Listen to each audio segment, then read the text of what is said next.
Get ready to hear the truth about America on a show that's not immune to the facts with your host, Dan Bongino.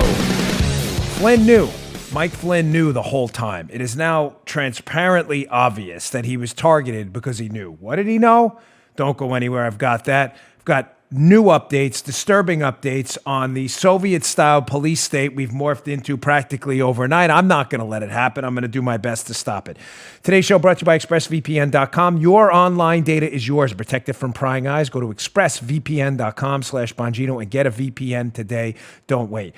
Had a little technical difficulties with producer Joe. Hopefully he'll join us in the middle of the show today, but we had to get cracking because it's a loaded show today.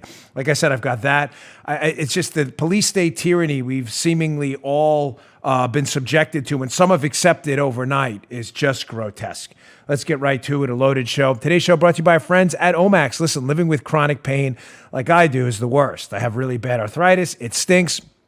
It's more than just discomfort. It really affects your whole life. I have a hard time sleeping at times, and after my workouts, I'm sore for days, not just from the workout, but from my joints. Many of my listeners probably have some type of pain that prevents them from living a full life, relaxing and sleeping. Omax Health is here to help. We love this stuff. We use it. We just got an email about this product actually the other day. This is Omax's Roll-On. If you're looking to get rid of nagging muscle and joint pain immediately while providing long-lasting recovery, you need to try the natural breakthrough pain relief solution Cryo-Freeze CBD Roll-On. Looks like this. Developed by looks just like a Roll-On. You put it on, you get that freeze right away. We love it. We would be lost without this stuff. This non-prescription triple-action pain relief Roll-On is formulated to block pain receptors, reduce inflammation, and improves muscle and joint flexibility. The best part, it's 100% natural. CBD-powered remedy, and it works its magic within 10 minutes of application. For me, it's even less. Relief lasts up to 8 hours. It is terrific, much longer than over-the-counter products. Omax Health is offering my listeners 20% off a full bottle of Cryo-Freeze CBD Pain Relief Roll-On plus free shipping. The discount applies towards any product site-wide.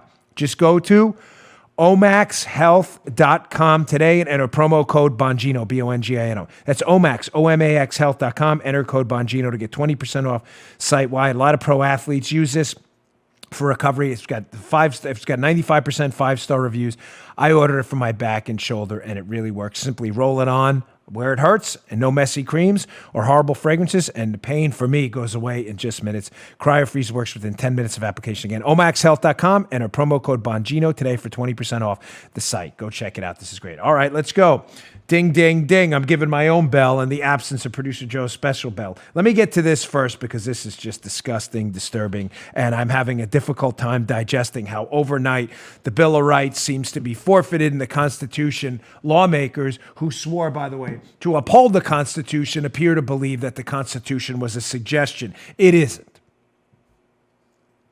The Constitution is not a suggestion. The Constitution is not optional. And I'm unsure where lawmakers read in the Bill of Rights, specifically the First Amendment, which specifically prohibits the establishment of any kind of state religion, prohibits any laws.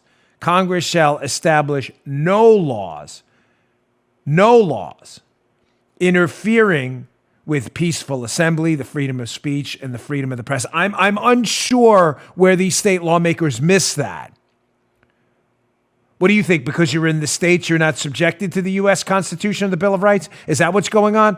Quick example of this, you can see playing in the background this video here. I'll describe it to our audio listeners. There was a tattoo parlor owner, North Carolina, goes by the name of Jax, who was arrested for merely the act of opening the door to his business. This is just gross in Apex, North Carolina. We're going to try to get Jax on the phone. We'll include the interview in tomorrow's show. I mean, what's going on? What is this, Cuba? Are we in the? Was this so? This is Soviet Union. Did I miss something? Congress shall establish no law interfering with people, American citizens' right to peaceful assembly, the freedom of the press, to practice their religion. Did you miss all this? What is the governing bodies in Apex, North Carolina, and police supervisors and charges? What are you doing? Again, I've had the back of our police officers before many of you have even been alive on the left. I was one. But what are you doing? Where are the police unions here? I have a story today in the New York Post at the show notes. De Blasio, the communist mayor of New York City, is releasing criminals back onto the street. I'll have you know, by the way, that roughly 50% of the crime, do you know this? The majority of the crime, 50% or more, is committed by between 5 and 10% of the population. So a small number of people are committing most of the crimes, yet we're releasing those people back onto the streets. Communist mayor of New York, de Blasio, while we're arresting innocent American citizens for practicing what? Their right to show up at their own business?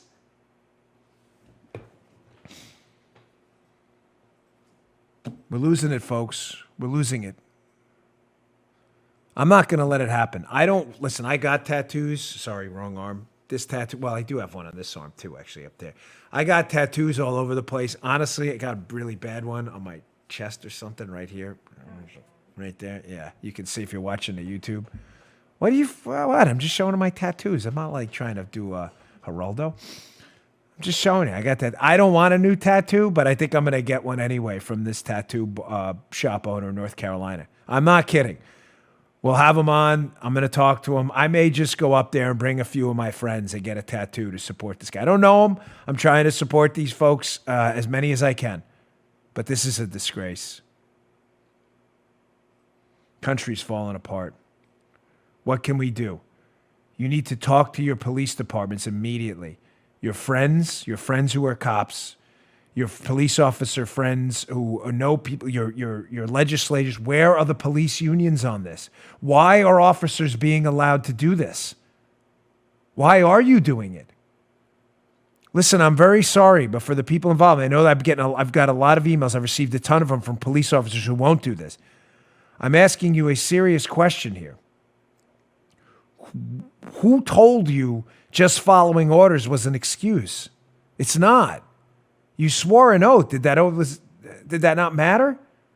And believe me, I'm receiving an overwhelming number of emails from actual frontline police officers fully objecting to this, saying, I'm not going to be involved in this. Where are the police unions backing your men up and saying, we will not participate in this? It is clearly unconstitutional. Welcome, Producer Joe. How are you today? Well, I'm doing fine. Gee, the audience gets a little screwed up when they don't hear from you, so me too. Welcome back to the show. Windows update. Yeah, in the middle of our show. But that's all right. We got going on time, so good to see you. Here is a video of another communist mayor of Chicago, Lori Lightfoot, who now, if you assemble and you have a house party, she's letting you know she's laying down the law. She hasn't read the First Amendment either. Yeah. Congress shall establish no law interfering with people's right to assemble. Here is Chicago Mayor Lori Lightfoot laying down the law. What law? I'm not sure. She's making it up as she goes along, but taking her cues from Stalin and Lenin and all. Check this out. Now, I've directed Superintendent Brown to order all police districts to give special attention to these parties. And this is how it's going to be. We will shut you down. We will cite you. And if we need to, we will arrest you and we will take you to jail. Period. There should be nothing unambiguous about that. Don't make us treat you like a criminal. But if you act like a criminal and you violate the law and you refuse to do what is necessary to save lives in the city in the middle of a pandemic, we will take you to jail. Period. Oh, she's so tough. Oh, you're so tough. Oh, my gosh, we're quivering. By the way, the fakest tough guys, and by guys, I mean that generically. Obviously, Lori Lightfoot is a woman. The fakest tough guys I've ever seen, spending literally my adult life, literally not figuratively, my entire adult life in mixed martial arts gyms with real fighters who fight for a living, have had bones broken, faces dented in, have been choked out repeatedly. I've spent my life, I'm not suggesting I'm one of them. I'm telling you, I've spent my life in the Secret Service, law enforcement, and mixed martial arts schools with the toughest people around. The fakest tough guys you will ever meet are the chatterbox talkers. We're coming for you. I'm laying it down. Yeah, whatevs. Okay. By the way, the first person, sue her. Sue her personally and cite that, because I don't know where she's finding this power, because it's not in the Constitution. Now, it gets worse. It gets not just Florida. Yeah. It's not just Maryland. It's not just Apex, North Carolina. This is happening all over the country. My former home state of Maryland. This is a piece by WBAL, a radio station I used to guest host at up there. 3 Republican lawmakers sue, I'm going to add tyrannical here, tyrannical Governor Larry Hogan over the stay-at-home order. Again, I don't know where Larry Hogan thinks he's getting these unconstitutional powers to threaten to arrest people, but these are allegations, of course. But Republican lawmaker Dan Cox, who is a delegate in Maryland, was apparently going to one of these freedom rallies, I'm calling him, to give a speech, and apparently alleges he was threatened with arrest if he spoke at that rally. This is incredible. We now have lawmakers threatened with arrest too. Again, the gulags. You have to read Solzhenitsyn and his books right now, because that's where we're going with this. And Solzhenitsyn's books, by the way, the Gulag Archipelago, which is long, but is a must-read for any freedom-loving patriot out there, you'll see how the advent of this unconstitutional tyranny, in their case, they didn't have a constitution back then, but this tyranny, how it starts when good people stay quiet. And when good people say things like, I was just following orders. I was just doing your job. You're not doing your job. That's not your job. For the politicians and people in law enforcement, who, again, the people in law enforcement I have the deepest respect for. I was there with you. I fought these fights. I've been there. You swore an oath. That oath is your job. This isn't your job. I don't know who told you that, why you think this is your job, or why you think just following orders is some kind of an excuse. Your country here is collapsing in front of our eyes. I'm sorry, but this is not your job. I've been in those muster rooms. I've been in those break rooms. I know these guys. I know these women. Don't think that this is going to save you. It's not. There will be lawsuits. You will be on the other end of this stuff. I'm not telling people what to, I'm simply suggesting to you, I don't know who told you this is your job. This is not constitutional. You swore an oath. That oath should matter. I'm really sorry, but this is wrong. And what's wrong is wrong, no matter who committing it. Not because I was a friend of yours, this is just wrong. And believe me, the overwhelming majority of emails I've received from police officers agree with me, not you. If you think, oh, I'm just doing my job, these are our orders. What if they orders you to go kick someone in the face? Hey, go punch that guy in the face. Why? Because I ordered it. Would you do it? You'd say, of course I wouldn't do it. That's wrong. This is wrong too. All right, I want to get to this Flynn stuff because it's just devastating. It's now become incredibly transparent that Mike Flynn knew. He knew the whole time. That's why they needed him out. I had some conversations this weekend that were just eye-opening that put a lot of this together. This stuff gets really, really delicious. Don't go anywhere. Hey, today's show also brought to you by our friends. We got Mother's Day coming up at Pearl Source. You're looking for the perfect gift? Go to thepearlsource.com. Thepearlsource.com.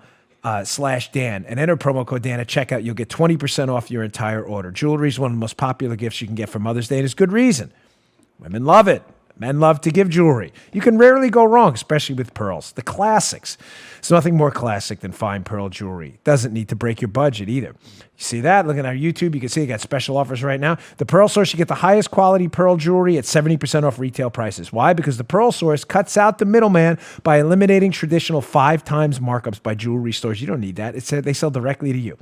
Your local jewelry store is closed. Shop safely and securely from the comfort of your own home at The Pearl Source. You'll find the largest selection of pearls available anywhere, and each jewelry piece is custom made for you. Customize your jewelry based on pearl size, quality, gold type, length, and many more choices. Mother's Day is next Sunday. Don't wait. The Pearl Source offers fast and free 2-day shipping on every order, 0 contact delivery. Everything comes beautifully packaged in an elegant box, so it's ready to be given as a gift. Not sure if she'll love your gift? Don't even worry about it. The Pearl Source comes with a no-hassle 60-day money-back guarantee, risk-free. Plus, with more than 20 years in the business and over 7,000 5-star reviews, you can be sure you're shopping from a trusted retailer. I just made my purchase for Miss Paula. She knows because, it's hard to hide stuff in this house. Take care of your mom, take care of your wife, take care of your significant other. Go to the Pearl Source. Tell them you love them and appreciate them. Save up to 70% off retail prices, and for a limited time, listeners to my show can take 20% off the entire order for Mother's Day. Go to thepearlsource.com/Dan. Enter promo code Dan at checkout. 20% off the entire order. Fine pearl jewelry, best prices online. Go straight to the source, thepearlsource.com/Dan. Enter promo code Dan at checkout. Thepearlsource.com/Dan, promo code Dan at checkout. All right. One quick note also. For those of you who were asking me about the President Trump interview on Friday, I know a lot of you were surprised by it. I got a number of emails actually from people who said, hey, yeah, Joe, they said to me, hey, I didn't click on your Friday show because I thought that was your old interview with President Trump. Why didn't you tease it or tell anyone on Thursday? Because I didn't know. Folks, when the White House calls you on Thursday and says, hey, you want to do an interview with President Trump?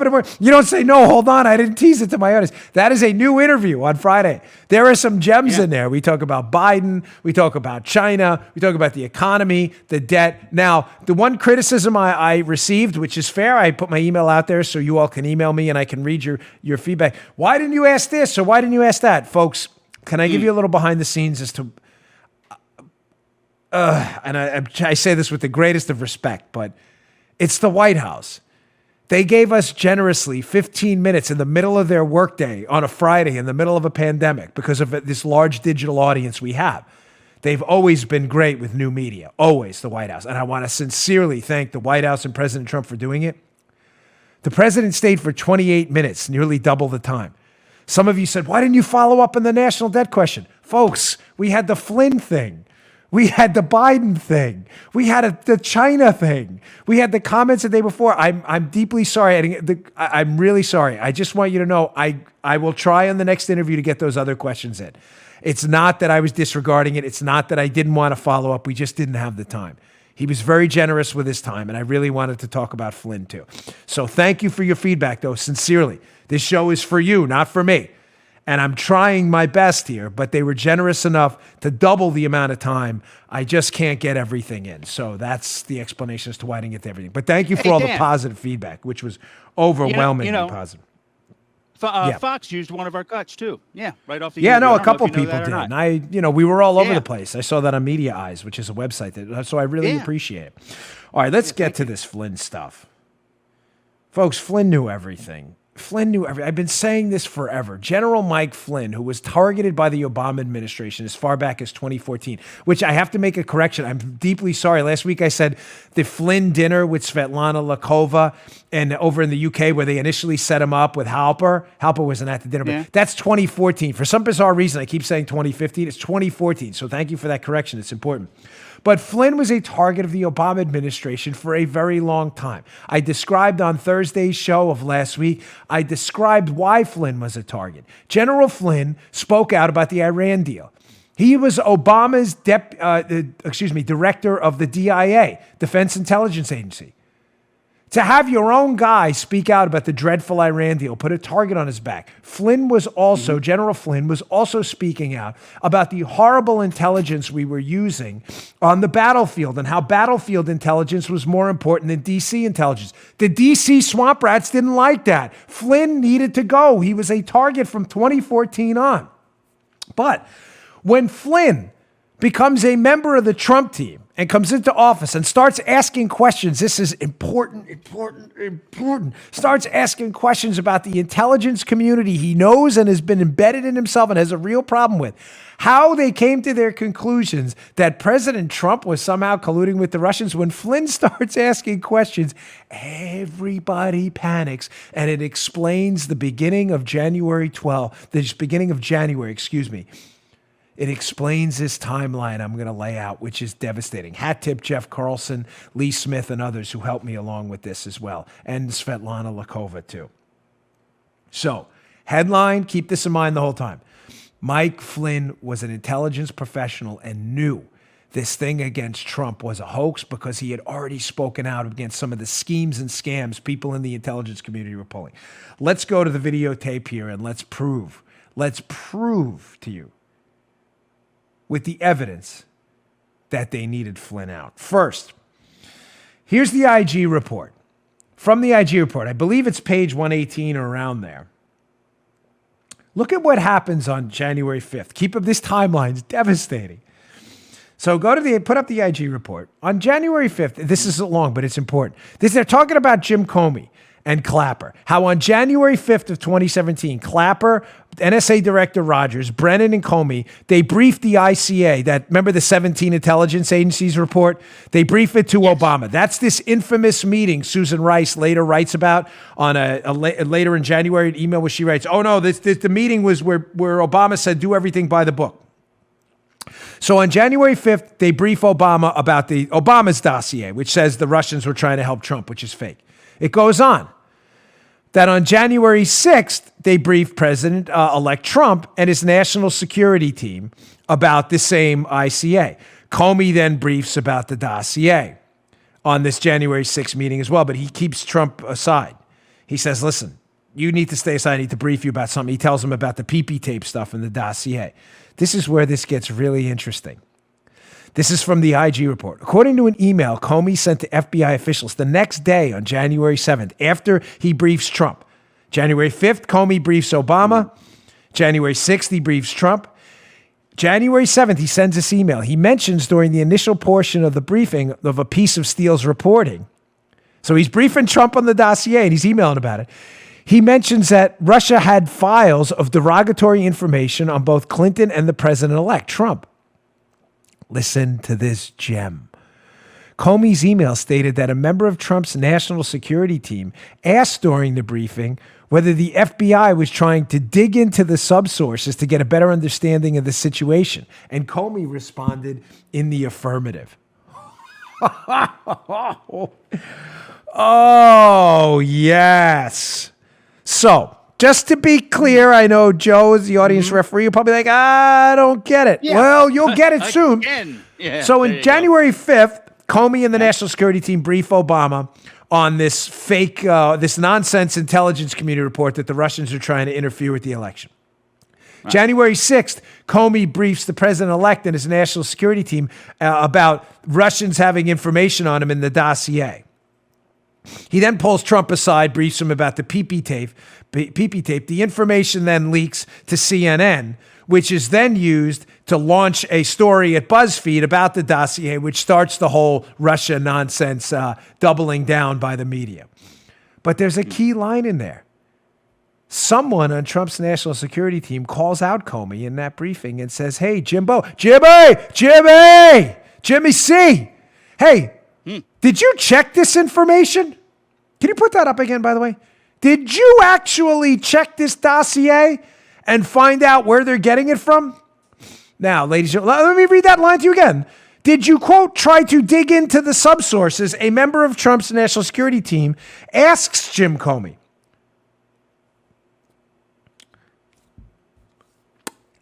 Who do you think that member of the national security team could be? Mike Flynn. It's clearly Mike Flynn. So General Flynn is sitting there in this briefing where they're telling Trump on January 6th, the day after the Obama White House briefing where they're doing it by the book. The day after. And Flynn is listening to this nonsense about how the Russians are trying to influence Trump and have derogatory information on Trump. And Flynn, who's an intelligence professional who knows and has been speaking out about using politics in intelligence reports conveniently for years and is a target of the Obama administration, says, Jimmy C, where exactly are you getting this information? Because it sounds like they're lying. Again, hat tip Dave Chappelle.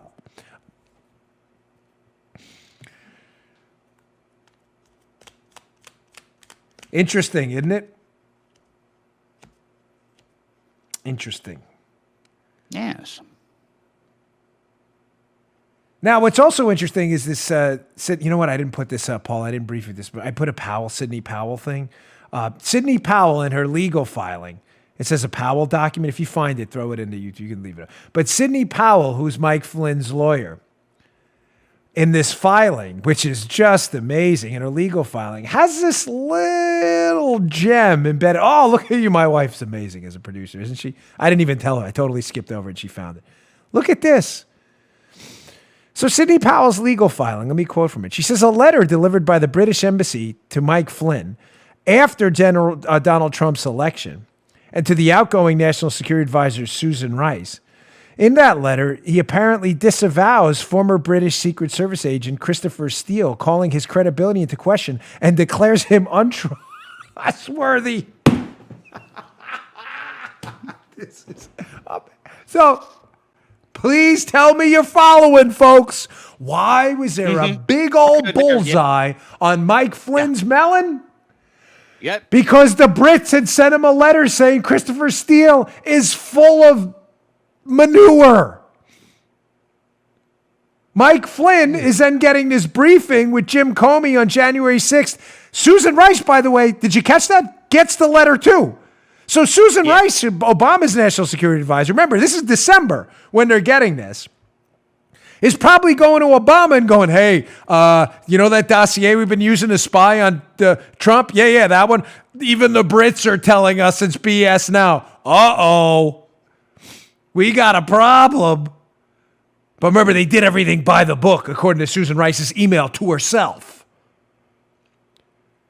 So Flynn's probably sitting there at this meeting listening to Comey brief this dossier. Flynn already has a communique from the Brits saying this is all garbage, by the way. And he's hearing the same information from Comey. He goes, hey, Jimmy, are you sure that information's legit? Comey's probably like, uh-oh. Comey's doing the nail biting. He's probably like, what do we do now? Flynn's an intelligence professional who's much smarter than me. I'm a dopey hack, Jim Comey. What do I do now? Flynn's probably telling Trump this was a setup based on fake information the whole time. So what do you do then? Well, Joe, you'd think, right, that what do you obviously do after you've been called out by the incoming national security advisor, a trained intelligence professional like Flynn, who now knows, according to the Brits themselves, that the information Comey's briefing the president's all fake and all nonsense. What do you do? Well, if you're Jim Comey, you do the right thing in the FBI, right, Joe? What do? You go to the president, Mr. President, I'm sorry, but I have to inform you, as the president of the United States, we were spying on your campaign. It appears the information we were using has been fully discredited and is not true. You may be the subject of a media harassment campaign, but we've looked into this now. We've done some investigating. Unfortunately, we made a mistake and we screwed up big time. That's what they did, of course, right? Of course, that's not what they did. What do they do then? Because they know Mike Flynn's onto them, they double down and set up an effort in early January to start to frame Mike Flynn. Remember, early January is when this all goes down. Because President Trump is about to be sworn in days. We got to get rid of this guy now. So January 5th, Obama has that suspicious meeting with Susan Rice and others where they talk about this fake ICA, intelligence community assessment, this fake thing that the Russians have this connection to Trump. It's nonsense. It's all garbage. Remember the 17 agencies. That happens January. What really happened in that meeting? Most likely the Obama people in the room with Susan Rice and others went, hey, we got a problem. Susan Rice got a letter from the Brits saying that Christopher Steele's full of horse manure. Didn't we use that to spy on him? Yes, we did. What do we do now? We better frame Mike Flynn. Susan, don't worry. Just send an email to yourself about this meeting, though, saying we're doing everything by the book. That'll clear it all up, Joe. Don't worry. That'll clear everything. I send email to myself all the time, of course, saying do things by the book. Yeah. The next day, Comey goes to brief President Trump after this meeting where they're clearly winking and nodding at each other about setting up Mike Flynn to shut him up before he exposes the whole thing. They go to brief the next day. They're probably feeling out Flynn at the briefing. What does he know? Right, Joe? What does he know? We're about to frame him. Sure. We're about to frame him. We don't want him to tell Trump what we've been doing to him. Let's feel him out at the briefing. They brief him on the dossier. Flynn starts asking questions about the dossier. Hey, did you actually talk to this guy's subsources? All of a sudden, Comey's like, damn, we're briefing Trump. We're briefing Trump about this thing, and Flynn knows. How do you know he knows? Because he's asking questions. Damn, we better start framing him right now. Again, for like the 15th time. Gosh, this case pisses me off. I'm not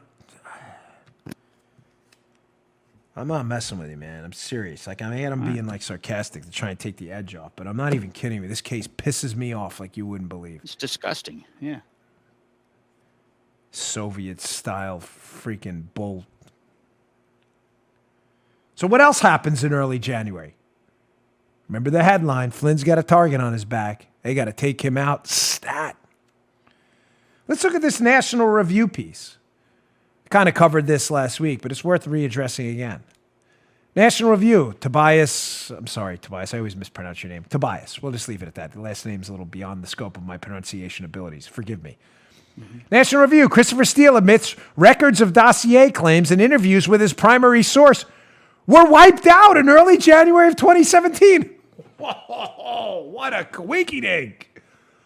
Mike Flynn starts asking questions to Comey. Hey, Jimmy C., did you actually talk to those sub-sources? Because the letter I have, he probably doesn't even tell Comey. He's got this letter, by the way. But the letter I have from the Brits says that this thing is all crap, this dossier. Did you talk to them? All of a sudden, from the National Review piece, the very same day of the infamous Obama meeting in the White House, Obama, the by-the-book meeting, where Comey and them are briefing their scam, the very same day, January 5th, look what happens. Quote, National Review. Steele later elaborated that he not only were the documents relating to the Russian bankers deleted, but all other documents underlying his intelligence report, quote, were wiped out in early January of 2017. He also said that the communications with Fusion GPS, the firm which funded the dossier, were deleted from his company's Orbis computer network on January 5th, 2017.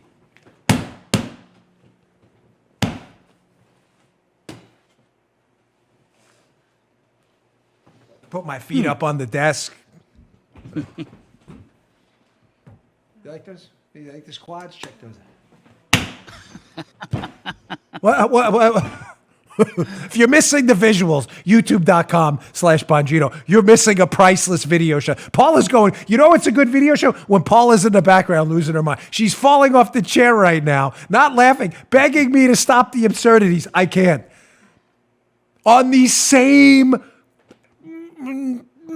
day that Obama is in the Oval Office with Comey, Rice, all of these intelligence community colluders who have set up Trump using a fake dossier. On the same day Obama's meeting with these people, on the same day Rice is there. Rice, who got the same letter from the Brits saying the dossiers probably you get the rest. On the same day, Christopher Steele magically wipes out his computer where he has information, allegedly, about his subsource. The subsource the Brits told Mike Flynn was crap. As Flynn, the next day, starts asking Comey about his crap subsources. Oh, my gosh, how stupid are these media people? Are you missing this whole... None of this bothers you?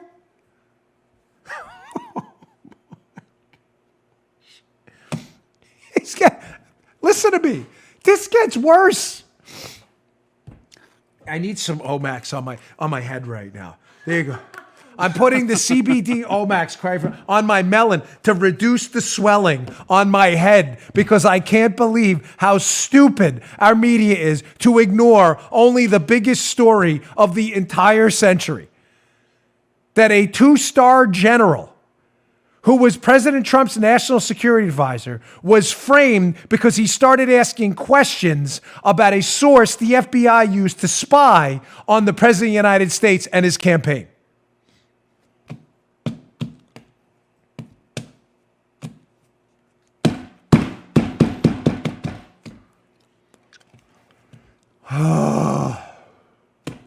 I'm like,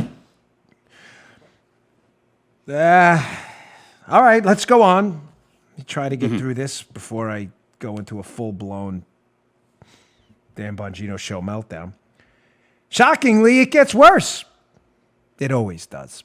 Here's John Solomon's excellent new website, justthenews.com, and a screenshot from an article here. So, John Solomon, FBI found no derogatory Russian evidence on Mike Flynn.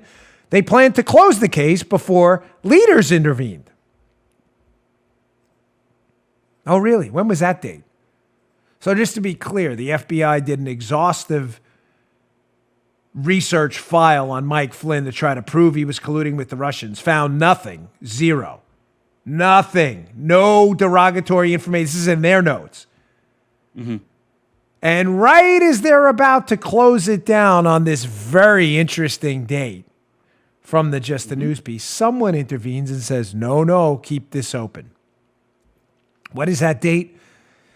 January 4th, the day before the infamous Obama Oval Office meeting between all of the colluders. That is supposed to be the by the book meeting, as Susan Rice indicates in an email to herself. Now, there's something interesting, and I'll read from this in a second here, this John Solomon piece.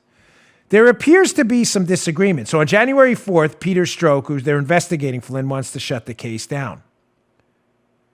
Someone sends him a text message and says, no, don't shut it down. Keep it open. Let me read from this Just the News piece. The text messages show the discussion pivoted from closing the case on Flynn to seeking an interview with Flynn, and suggest there was a dispute between Andrew McCabe and his top counterintelligence official, Bill Prystep, who appeared to be concerned that the FBI was being unfair to Flynn.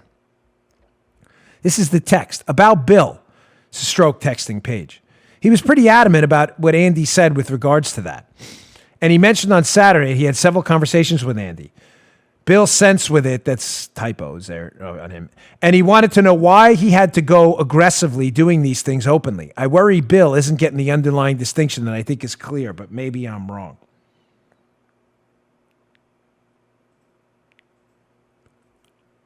Bill Prystep, who's supervising this investigation and reports to two people and two people only. Bill Prystep of the FBI reports to Jim Comey and Andrew McCabe, the deputy director.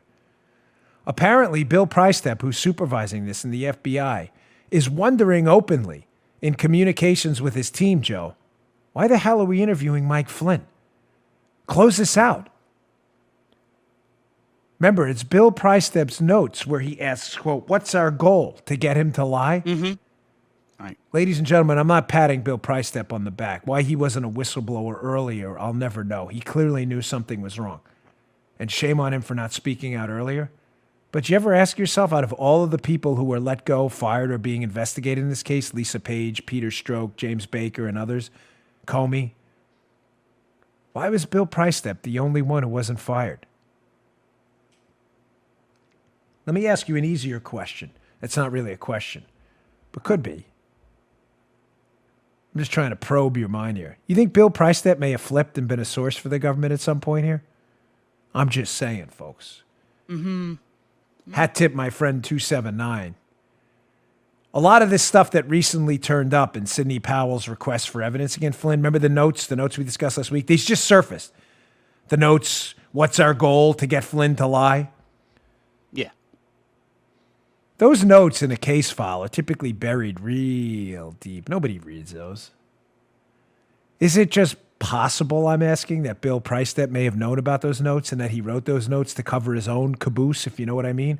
Why are we reopening the case against Mike Flynn? To frame him, because he knows your dossier is fake and he's asking questions. That's why, Bill. You think Bill Prystep may have known that? That they were then setting up Flynn, that this whole interview they were going to conduct just days later at the White House with Flynn, the whole interview was a pretext to get him to lie? He wrote it in his own notes, Prystep, to charge him with a fake 1001 lying to agents charge because they needed to shut him up before he told Trump about what he knew? You think Prystep knew that? That's why he put it down in the notes? Think Prystep may be talking? He's the only one who wasn't fired. The only one of the big deep state colluders. Maybe it was Prystep who cued in Durham and others, and Bill Barr, people investigating this. Maybe it was Prystep who said, you may want to look at my notes. Kind of a CYA. I'm just saying.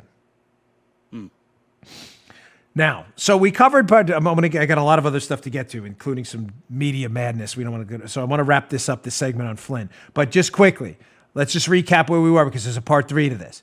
So the big story is, why did they target Flynn? Because Flynn knew the dossier was crap. The Brits told him. Flynn knew the intelligence community, portions of it were being corrupted by bad business practices and the politicization and politics, using politics in it. No one can ever say that word right, me included. We have the IG report where Comey admits that on the January 6th conversation with Trump that Comey has with him, Flynn starts asking him questions about the sources Flynn knows are crap. Comey clearly freaks out. Part 2. What else happens in early January? They have to set up Flynn now. They have no derogatory information, the FBI's words, not mine. They've been investigating him forever. Now they flip to part 2. Well, let's just interview him about this transcript, and when he says something wrong, we'll frame him for lying to the FBI. Price Step clearly has some worries about this strategy, takes some notes. Those notes magically are found. Price Step isn't it doesn't get fired. That's the reason they interview Flynn, clearly as a pretext to lock this guy up. Why do they need to hear from Flynn? They have the transcript of the call with the Russian ambassador. Here comes part 3 of this, the media's role in this, the grotesque, disgusting media, which now has to spin because they have to have a reason to distract the public from the obvious, Joe, that Mike Flynn was calling out the intelligence community and probably knew things about the dossier and is now a subject of a massive investigation.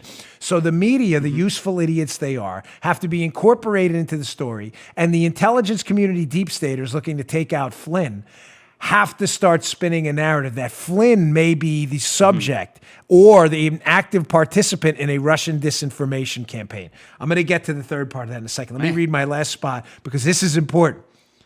The real story is the FBI is targeting Flynn and the media knows it because Flynn knows things. The story they spin is totally different. Final sponsor of the day. Today's show brought to you by our friends at Patriot Mobile. We love Patriot Mobile. They've gone above and beyond to help Americans stay in touch with loved ones during this difficult time by lowering their prices even further. Right now, their U.S.-based team is standing by and ready to design a custom family plan for your cellular mobile service for you, starting at only $25. Patriot Mobile shares our values. They're not going to charge you hidden fees. They're not going to scam you like these other places. And unlike a lot of these big mobile companies, they don't send your hard-earned money to Planned Parenthood and other leftist causes. Not Patriot. Called Patriot Mobile for a reason. Stop giving your money to those companies. Get the same reliable nationwide service and support a company that shares our values, supports our Constitution, and puts people before profits. Switching is super easy. Keep your number. Bring your own phone or buy a new one. Totally up to you. Switch today. Join the family of freedom-loving Americans at Patriot Mobile. They'll even waive your activation, plus send you a free gift with the offer code DAN, D-A-N, my first name. Call 972-PATRIOT. That's 972-PATRIOT, or go to patriotmobile.com/Dan. Get your customized family plan today. Don't wait, starting at just $25. 972-PATRIOT. 972-PATRIOT if you want to call them, or go online to patriotmobile.com/Dan. Go today. Okay. So they know Flynn knows. They know they've got to get rid of him. They know they have nothing on him. Now they know they've got to set him up, but they've got to distract the American public from an obvious frame job. So they go to their useful idiot friends in the media. First, let's look at this footnote here. Let's look at footnote 350. It was recently declassified, portions of it, of the IG report. We find out in footnote 350, that's where the Russian disinformation hoax line starts. Because remember, keep this up. They got to distract you from Flynn, so the new narrative is going to be this. There was Russian disinformation. This wasn't a targeting campaign, Joe. We just fell for Russian disinformation in the dossier. And you know what? Flynn may have been a part of it. That starts January 12th from the footnote. A January 12th report relayed information from Redacted outlining an inaccuracy in a limited subset of Steele's reporting. And in a limited the whole thing was BS, by the way, about the activities of Michael Cohen. They stated that they did not have high confidence in this subset of Steele's reporting and assessed that the referenced subset was part of a Russian disinformation campaign to denigrate U.S. foreign relations. Gosh, isn't this convenient? January 12th, the following week after the infamous by-the-book meeting in Obama's Oval Office with Susan Rice, who knows the dossier's crap, and just 6 days after Mike Flynn, in a meeting Comey has with Trump at Flynn's Inn, starts to ask questions of Comey about the subsource and their reporting, because Flynn knows it's garbage. Conveniently, a week later, January 12th, the FBI starts to say, hey, that dossier that Flynn knows is garbage, we think it was Russian disinformation. You may say, well, how would that help the FBI? Because right now the FBI is realizing they are screwed, let's say, for the sake of keeping it family friendly. Yeah. So the FBI, Joe, let me just kind of put together what I think happens in some FBI office and the 7th floor where their headquarters personnel reside. They're probably like, holy crikeys, we've got a problem. Flynn knows the dossier we've been using to spy on is garbage. What do we do now? I've got an idea. Let's just say it's going to make us look bad, but not look as bad as us playing a role in the biggest political targeting scandal in American history of the now president of the United States, or soon to be. Let's do this. Let's just say we got snookered by the Russians. We'll say, man, they're really good at this, and damn, we got nailed by the Russians. Yep. Golly, the FBI. Yep. Supposedly the premier law enforcement entity in the entire world. They're coming out now with this obvious, ludicrous line. You see it in the footnote right there, 350. January 12th is when it starts. Hey, let's just start telling people this is Russian disinformation. And Joe, I got an idea. I have an idea. Let's say Flynn may have been a part of this Russian disinformation campaign. Oh. It's a great idea. Yeah. Now, of course, we have January 10th, 2 days before that. The BuzzFeed article leaks, as we can see. The BuzzFeed article about the dossier. So they're softening the public up here. Here's the dossier. Here's BuzzFeed. Remember, BuzzFeed finds out it's leaked to CNN and others, about the briefing of Trump about the dossier. So BuzzFeed uses that. They know the dossier is garbage, but they use the briefing by Comey, where Flynn starts asking questions, as a predicate to write about it. So we see this BuzzFeed story up January 10th. Russian influence. Here we go. So we see this BuzzFeed story up January. The BuzzFeed story up January. Are we missing the BuzzFeed story? What's going on over there? What are we doing back there? Do we not have the BuzzFeed story? What's wrong? Why do you not have the BuzzFeed story? That was important. Okay, the BuzzFeed story, January 10th. You get the point. Moving on. You lost a few points with me there. You scored huge in the beginning of the show. She's laughing. No, I'm messing with it. I'm messing. Okay, we'll add it in afterwards. So you'll see it, and you'll see me talking about it being added in afterwards. So again, on January 12th, same day, Joe, January 12th, 2017, same day the FBI hatches this. Well, golly, we were just victims of Russian disinformation. We weren't targeting people on fake information. The same day, what appears in the Washington Post with David Ignatius, known recipient of deep state leaks whenever they need to cover something up. This little gem of an article appears in the Washington Post. Same day, January 12th, 2017. Why did Obama dawdle on Russia's hacking? The Russians got us. They got us, Joe. Darn. Look at this little gem from Ignatius buried in the piece. Here we go. They set up the whole scheme here. Flynn talked to Kislyak. It may have been a violation of the Logan Act. That's hilarious. The Logan Act. I mean, the unconstitutional law never charged successfully in the history of the United States. Yeah, that one. He sets that up, but it gets even better. He says, Ignatius in his piece, question 4, same day the FBI hatches this. Let's just say it was Russian disinformation and Flynn was a part of it. So Ignatius conveniently mentions Flynn in his article, same day. But he asks a question. He says, question. Finally, what's the chance that Russian intelligence has gamed its covert action more subtly than we realized? Applying a counterintelligence lens, it's worth asking whether the Russians hope to be discovered and whether Russian operatives fed the former MI6 officer Steele's controversial dossier deliberately to sow further chaos. There it is. There it is. There it is. There what is? David Ignatius has been part and parcel of this. He has been an inside schemer the whole time with the intelligence community that leaks to him whenever they need a Pravda-like fake gaslighting narrative. When they need a fake story to go out in the media, they call Ignatius. What's the fake story hatched on January 12th in the IG report? This was Russian intel. We didn't use the dossier. They really got over on us. And what is Ignatius asking in his piece? By the way, Joe, framed tactfully in the form of a question. So Ignatius, he's just throwing this out there. Hey, man, question. What if this was just Russian disinformation? They deliberately leaked it. The intelligence community is like, thank you, David. Thank you for doing that. You see what you...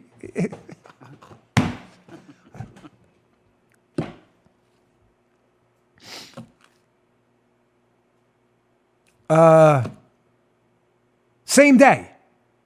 Let's hatch a plot that we got worked over by the Russians. That's not as bad as saying we used a fake dossier. Leak it to Ignatius. He'll ask it in the form of a question in his Washington Post piece. Did we get screwed over by the Russians? Nice job, David. Useful moron. Not even a useful idiot, useful imbecile. Great job.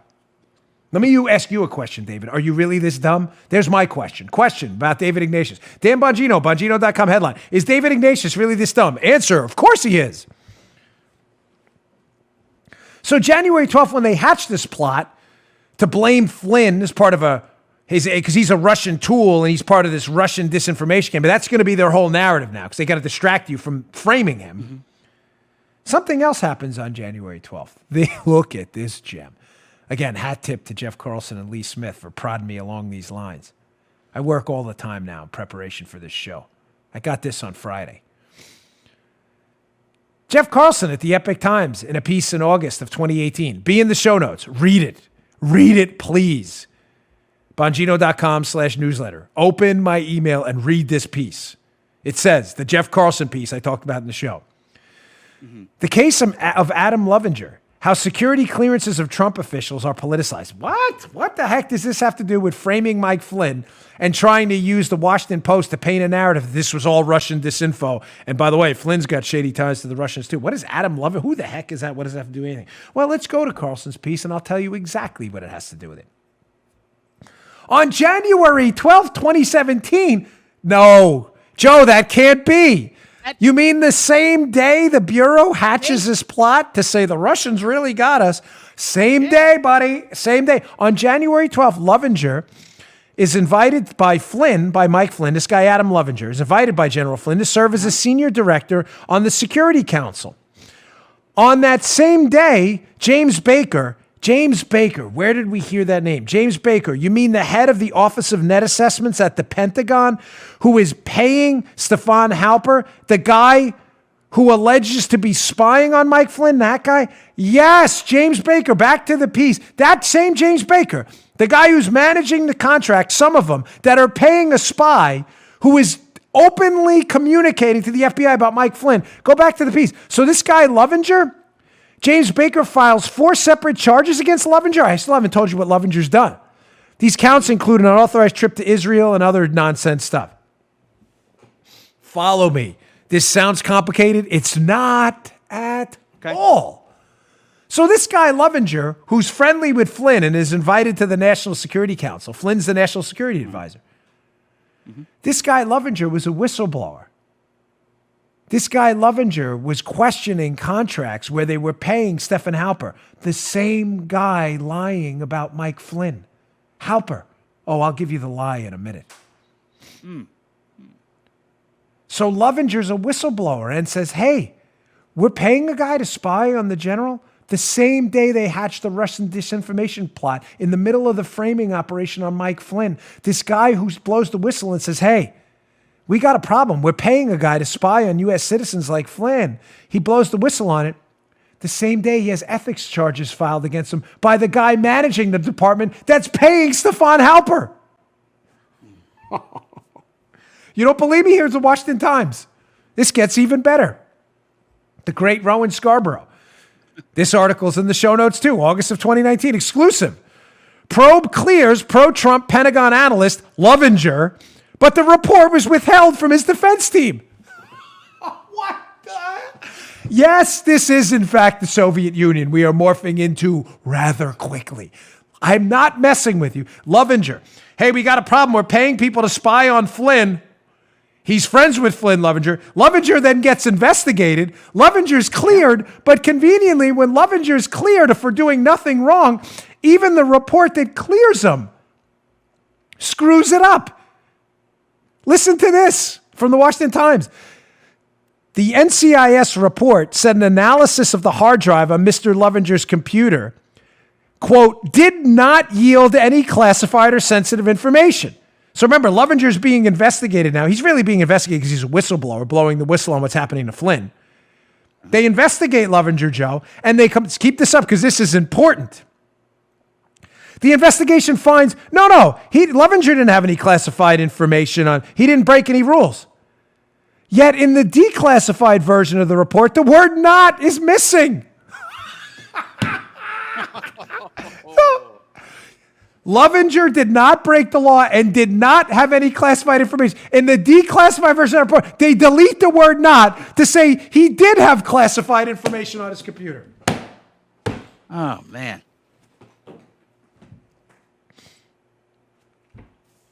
Oh, my gosh. You realize if we had a media that had even a sliver of integrity and decency, none of this would be allowed to happen.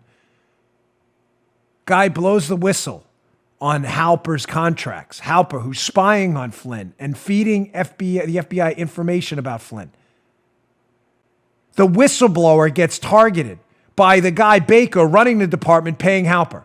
They investigate him. They find he did nothing wrong. And the report that says he did nothing wrong, they delete the word not to make it seem like he did traffic in classified information when the report says he did not.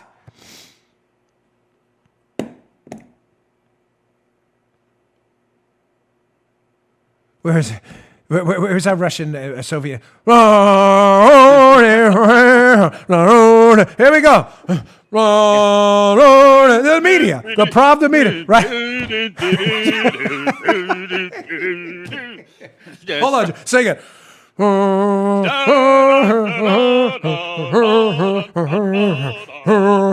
I don't know the Soviet national. I only know it from the end of Rocky IV. Salute, Joe. Paula, can you put Joe up? Joe, Paula, come on. Get Joe up on the camera. Joe, pop to attention here. They're for our media people. This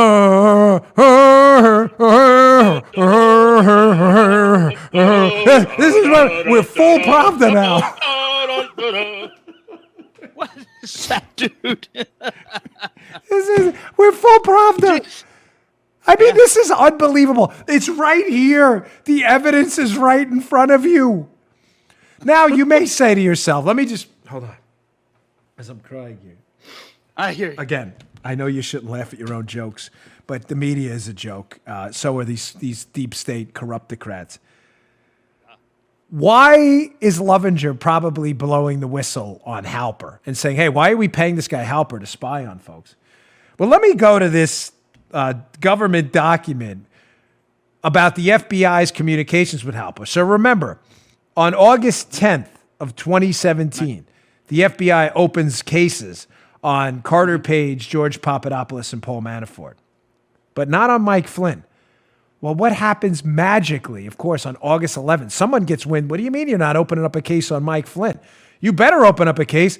I got a guy, Joe. Who shows up on August 11th to talk to the FBI? Stephen Halper, the same guy Lovinger is probably concerned about in his whistleblower report, why we're paying this guy.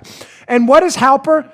If Halper is in fact this CHS, confidential human source, which we believe he is based on the overwhelming amount of it, could be somebody else, but we haven't heard of another confidential human source that's being paid by the FBI. Evidence seems to indicate, based on most of the reporting, that the CHS they're referring to here is Halper. This is an official government document about what happened the next day after the FBI doesn't open up a case on Mike Flynn. Someone probably at headquarters gets wind of it and goes, we're going to open up a case real quick. The CHS, again, believed to be Halper by most reports, stated that, whatever, surprised everyone, it's redacted, and got into Mike Flynn's cab and joined Flynn on the train. That's CR, but that's Razor talking about Flynn. The CHS stated that he was somewhat suspicious and has been affiliated with several prominent members of Redacted. The CHS believes Blank's father may be a Russian oligarch living. The CHS cannot provide further information. Let me just translate that for you, what that means. Mm-hmm. And why Lovinger is probably concerned, and Flynn as well. If that CHS is in fact Halper, which again, most media reporting and most investigative reporters believe that is a spy, Halper is telling the FBI the day after the FBI says, what are we going to need some more information, open up on Flynn. Halper magically shows up. He's talking about the 2014 Flynn is at dinner. He's at Flinner. The dinner Flynn is at, I can't spit it out. Right. In 2014 with Svetlana Lakova. And how Michael Flynn may have gotten into a cab with Svetlana Lakova. What's the problem with that? The problem with that is Halper wasn't at the dinner. And Svetlana Lakova never got in a cab. Her husband picked her up. Nor did Mike Flynn. It never happened. Halper made it up. Now do you understand why Lovinger, this Pentagon analyst who sees these contracts paying Halper and is probably reading some of these reports, is probably saying, wait, we're paying this guy to do what? To make stuff up? And now the question becomes, of course, did the media know? And did the FBI know that Halper was making all this up the whole time as they were targeting Flynn? Of course. All right, let me get to a couple more stories just quick here at the end of the show. So the New York Times now regarding the Biden Tara Reade allegations, which I addressed with President Trump on the interview. The New York Times is pretending there's some independent media outlet, and they want investigations. Look at this hilarious story from the New York Times. Investigate Tara Reade's allegations. Why is this hilarious? Not because the allegations aren't funny. These are serious allegations that Joe Biden may have sexually assaulted someone. Joe Biden's entitled to the presumption of innocence here. What's hilarious is the New York Times response. You may say, damn, what's the problem? Even the New York Times is calling for investigations. Clearly, Joe, the New York Times, which was all in for the FBI investigation of Brett Kavanaugh with the Blasey Ford allegations that had no evidence at all. Clearly, this is about an FBI investigation, right? Joe, I mean, they're just being principled, right? The New York Times. Well, let's go to the Times piece. Yeah, sure.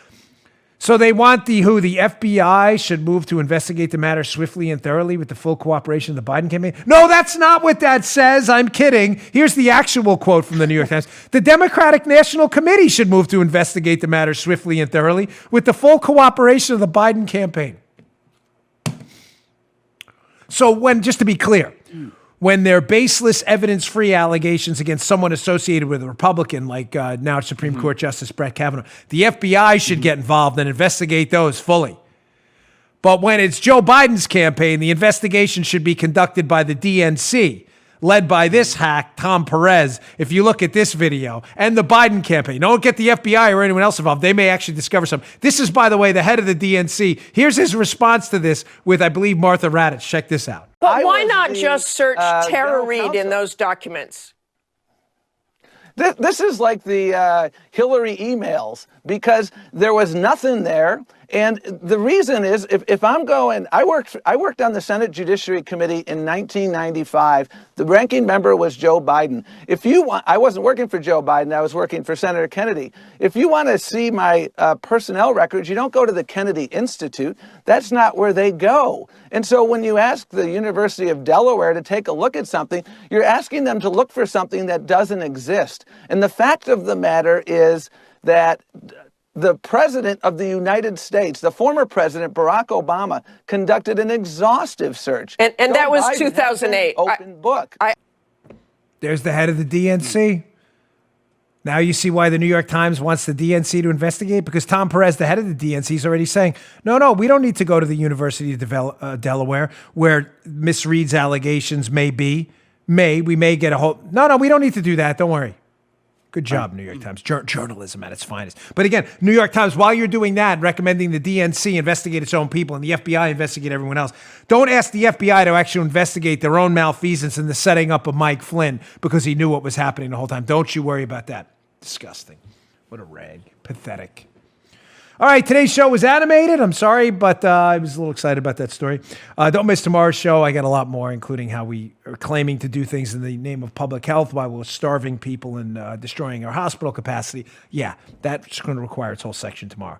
Please subscribe to my YouTube, youtube.com/Bongino. Really appreciate it. Thanks a lot. Subscriptions are free on YouTube. It really helps us get our message out there, though. Thanks a lot. See you tomorrow. You just heard The Dan Bongino Show.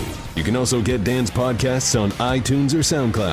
And follow Dan on Twitter 24/7 @DBongino.